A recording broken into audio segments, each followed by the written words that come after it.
Bon, je vous fais comme d'habitude, ce que je vous aime montrer sur image. En tout cas, je vais vous dire un truc. Désolé si en fait j'ai fait, je me suis trompé quelque part. J'ai laissé le texte, l'histoire, le texte de ce que ça racontait, le titre, voilà, trop longtemps. J'avais mis pour 16 minutes, mais j'ai mis trop long, désolé. Mais maintenant, nous allons reprendre à l'histoire. Et maintenant, nous allons au chapitre 3. Les énigmes et les pièges.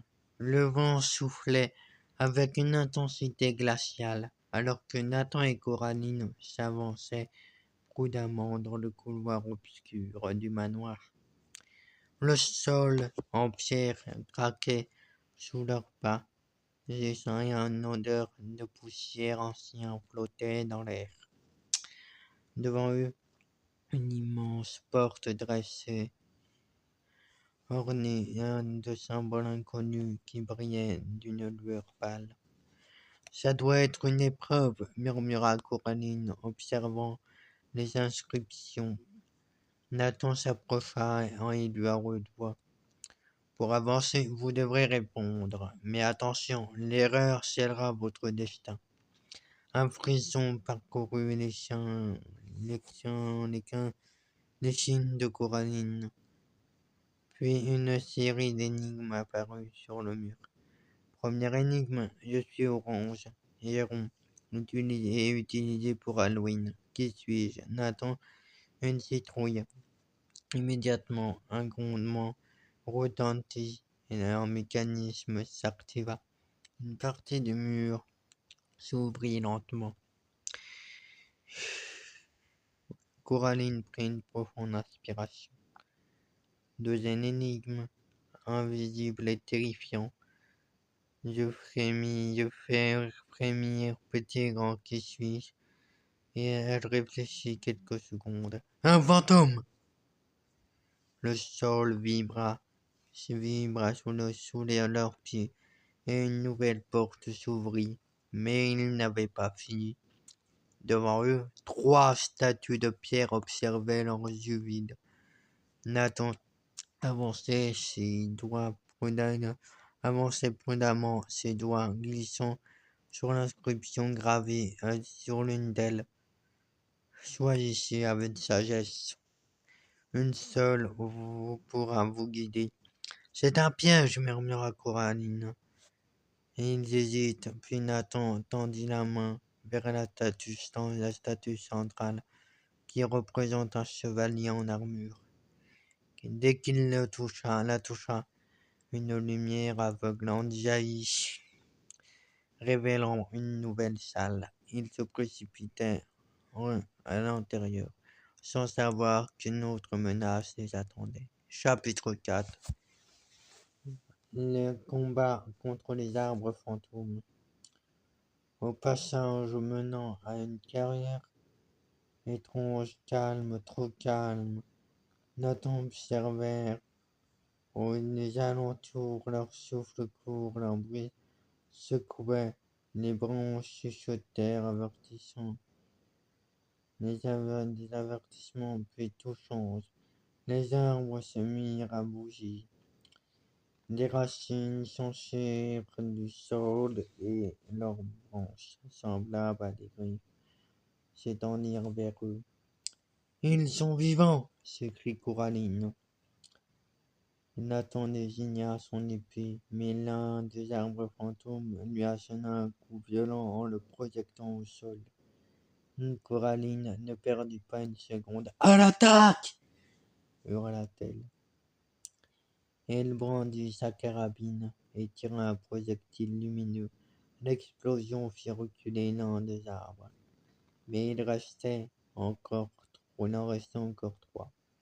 Un loup-garou qui observait dans l'ombre poussa un hurlement. Aussitôt, une lumière argentée apparut, dévoilant une table où reposaient une épée et une carabine enchantée. Nathan sentit une énergie nouvelle parcourir son corps lorsqu'il s'assit le pays. On va les avoir, affirma-t-il. Il bondit et trancha une des racines du premier arbre fantôme.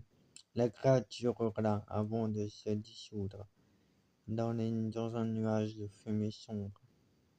Coraline esquiva une branche et riposta d'un tir précis. Une boulette de lumière percuta le deuxième arbre, qui se mit à trembler en éclats. Le troisième arbre, furieux, fit jaillir ses branches vers Nathan. Mais Coraline fut rapide. Elle brandit sa carabine et lança un dernier tir explosif. L'arbre fantôme poussa un cri perçant avant de disparaître. Silence. Le combat était terminé. Nathan et Coraline s'échangèrent un regard épuisé mais victorieux. On a réussi, souffla Coraline. Mais avant qu'ils ne puissent savourer leur victoire, une lumière dorée apparut devant eux. Un nouveau défi les attendait. Chapitre 5. La libération des prisonniers. Nathan et Coraline se tenaient dans la chambre à haute cellule où une lueur inquiétante baignait les murs. Les prisonniers étaient enfermés dans des cages métalliques suspendues dans les airs, leurs visages marqués par la fatigue et l'espoir. Kinder et Pirouette, affaiblis, mais toujours debout, levaient les yeux vers eux. Vous êtes venus, murmura Pirouette, sa voix brisée.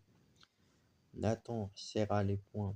Il n'avait pas le choix. Il devait agir vite.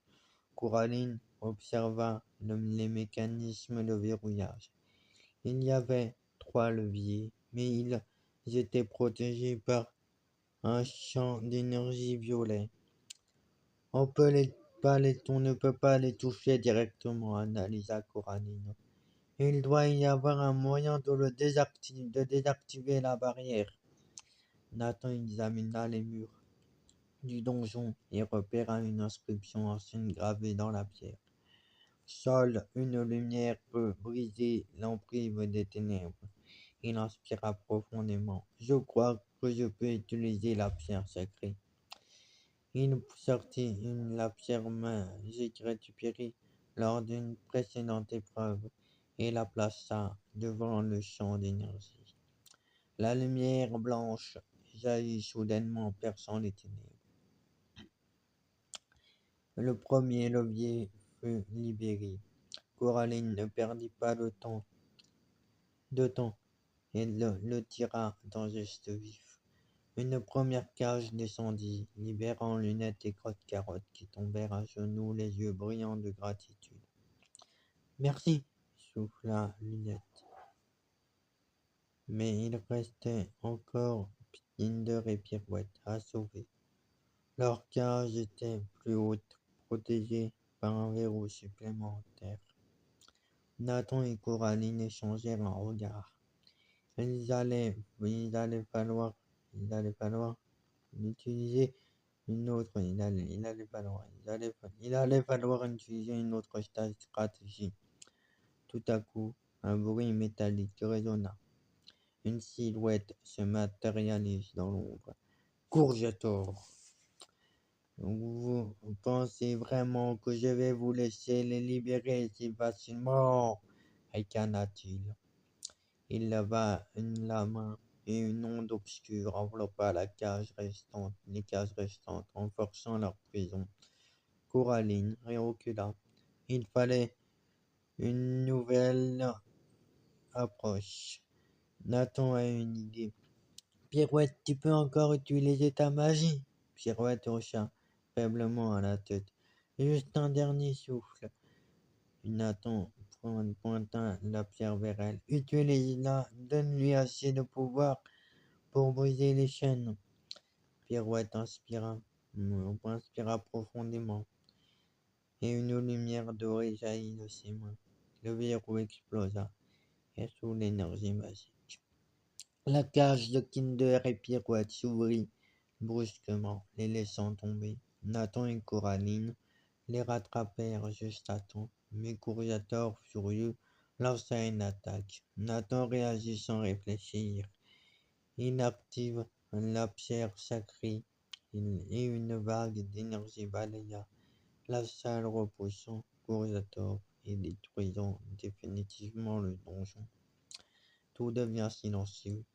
Les prisonniers étaient libres.